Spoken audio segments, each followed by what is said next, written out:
Well, Rep Lear, it is a blessing to have you with us today. You are the state representative for District 61, Yes, sir. and just thought I would have, just thankful for the opportunity to have you come in and talk about some wins that we've had. But before we get in, how has your faith, kind of led you to the point where you're running for, state, elected official and all of that? I think the way that it worked was I've learned more and more how much God has a sense of humor because this is the last thing that I That's ever right. wanted to do. When I worked at the State House, my first real job after college, and I saw how conservative, strong Christians Yeah. were treated. The only thing I could think of was I would never run for That's right. office. And here you are. Yeah. Here you are, yeah, because you understand the process. People think you could do a good job, and I've tried to live out my faith very much not perfectly, and so people ask, and my response is always no, and my husband's response is always, you don't tell God no. When you get an opportunity, you need to pray and seek His will. So that's how I ended up here. Yeah. Your husband is probably just as amazing as you are. He's better. He's better.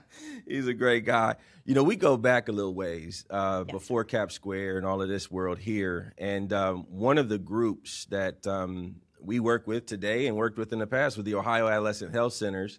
For those of you who aren't aware of who they are, that is Ohio's largest prevention program network in the state, probably the second largest in the country. They cover about 78, almost 80% of the 88 counties across the state. And Catherine Wood is a good friend, mutual friend of ours. What is your history with them? And then maybe we'll dive into some where we are today with them. So I met Catherine years ago and love what relationships under construction and by extension, Ohio Adolescent Health Centers are doing for our kids, especially the kids in public school, because the culture has lied to them about who they are and about the beautiful role that sexuality has in building relationships in the proper time Right. and sequence. So I loved so much what she was doing, trying to teach kids how valuable they were and to have healthy relationships. Eventually, I was asked to be part of their board. So for a while with our good friend Barry Sheets, I was on the RUC board and worked with Catherine and others to try to raise money to get as many teachers into the schools to help kids as we could. Yeah, they're reaching. I mean, there's a current situation where they could be reaching 125,000 kids or so across the country. And I would be remiss to say, we always say down here when we're working with pastors and things, we got a group of pastors downstairs now, that we respect all the elected officials. But there's a handful of them that are champions. And you, Representative Lear, are a champion. And there's a situation that has just taken place recently. Many of you all know with our Hope in the Future campaign, there's a prevention side of that work of strengthening families, strengthening marriages and things. And so we have bills like the Success Sequence, right? If you just graduate high school, work a full-time job in your 20s, get married before you have kids, 97% of young people will avoid poverty, right? This is the best poverty avoidance strategy we know of on the planet, a 30-year longitudinal study, data coming out from the Brookings Institute. Definitely not your right-wing conservative group. True.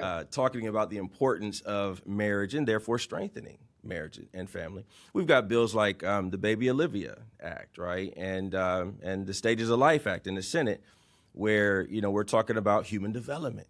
If we're going to teach human development, which we do, usually starting in 5th grade in the state of Ohio, why are we skipping the first, most amazing and initial part of the process, right? And so we're trying to mandate that every kid that gets human development also gets fetal development. All of the relationship education, sexual risk avoidance, all of these things that you all hear us talk about here, advocating for across the street. relationships under construction, Ohio Adolescent Health Centers, they are out there on the ground in almost 80% of all of our counties teaching this information to young people. Recently, they applied for some funding, in the budget, and you were one of the main champions, as you always are. You're somewhere in the midst. All of these major bills that we run, she's somewhere in here running point. I had a lot of help, though. Oh my goodness! Senator Brenner, Yes. he was very helpful. Rep. Fowler Arthur, Yes, she was. And so, just to give a little background on that, what happened? Because we got it in the budget in the House, it was in the budget in the Senate, signed by the governor. What happened? Well, Catherine came to us with a great, very detailed plan. Absolutely. And shared it with the speaker and with Representative Stewart, who is the chair of finance, and with our caucus. And people agreed that this was a good idea. It fits so well with the success sequence, like you were talking about. Yeah, they're in 500 different schools across the state. Yes, and across more than just Ohio and more than just the U.S., right? So the decision was, yes, we want to do this. So we got it into the budget. The Senate loved it. The Senate kept it. And it stayed in the budget. It wasn't vetoed. Right. Like a lot of our really good policy was. Not going there. Okay, well, we're not going there right now. Next time on the narrative. Yeah. And the money should have begun to come out to OAHC in the fall, October-ish, right? Yeah. 2025. Yes. No money showed up. And I get a call from Catherine. Do you know what's going on? So I'm looking into it. Senator Brenner's looking into it. We're trying to figure out what is the problem. And boy, did we get the runaround from the Ohio Department of Health. Right. So we were told one thing. So we worked on that and changed it in a budget corrections bill. Which is a normal part of the process, Yes. right? You pass a budget, there's a budget correction bill, you fix any problems there, and you move forward. Exactly. And so we thought we had. And then what they told us to fix, then they turned around and told us the exact opposite. Right. Oh, we can't give you the money because you're not allowing ABC. And they told us to do DEF. So it was incredibly frustrating. We're working with the governor's office. We're calling them almost every week.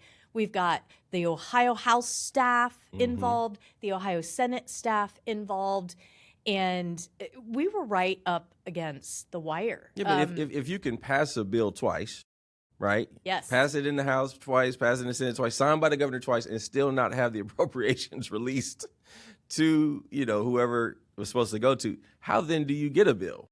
I mean, what do we need to do? That was the question, right? Like, what do we need to do to get this money?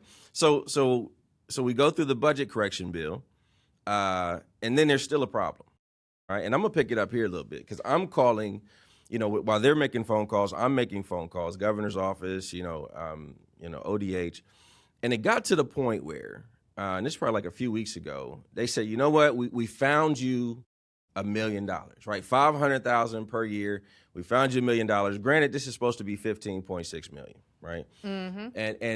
But good news. We can't give you the 15, but we can give you 1.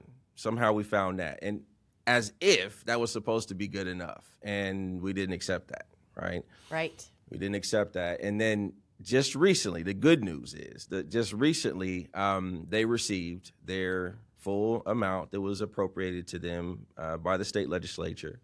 And all of a sudden, somehow you find $15.6 million. I don't know where the money came from.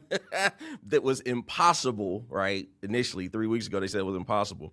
But none of that would have happened, thanks to the Lord, first and foremost. Yes. But none of that would have happened without champions like Representative Beth Lear, District 61, Senator Brenner, and others, right? Yes. We had good folks in the House and in the Senate that saw value, not just in Catherine, or, they don't have personal relationships. They just know that this is great work being done, 500 different schools all across the state. But I just want to thank you personally. I want our audience to know how the sausage is made. Sometimes they know a bill gets passed or it doesn't get passed, right? But they have no idea the insane amount of work that it takes to get this kind of thing across the finish line. across the street at the state houses. So, Yep. so thank you so much for your work in this area with OAHC, but just in general.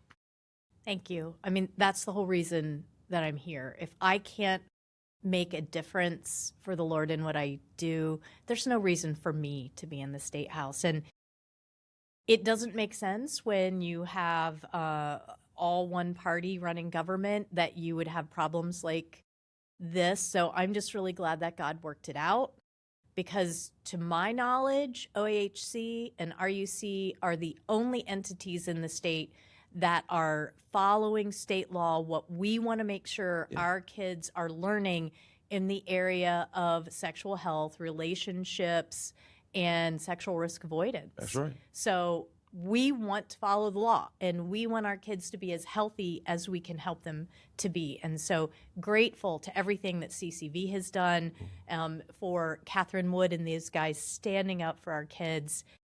We're here because you guys are here. Yeah. And we can work together and make a difference. Well, thank you so much. Again, Representative Beth Lear, District 61. You are a miracle worker here at the State House, and you are definitely making a difference. So thank you. Just a vessel. Thanks, guys.